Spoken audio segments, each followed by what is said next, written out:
ঈদ উপহার হিসেবে চট্টগ্রাম সিটি কর্পোরেশনের পরিচ্ছন্নতা কর্মীদের জন্য ১,৬৩,৫০,০০০ টাকার আর্থিক অনুদান দিয়েছেন প্রধানমন্ত্রী তারেক রহমান।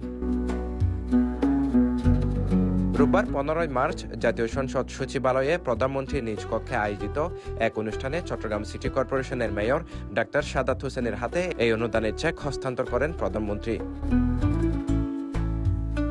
চেক হস্তান্তর অনুষ্ঠানে জানানো হয়, চট্টগ্রাম সিটি কর্পোরেশনে কর্মরত ৩,২৭০ জন পরিচ্ছন্নতা কর্মীর মধ্যে এই অর্থ বণ্টন করা হবে।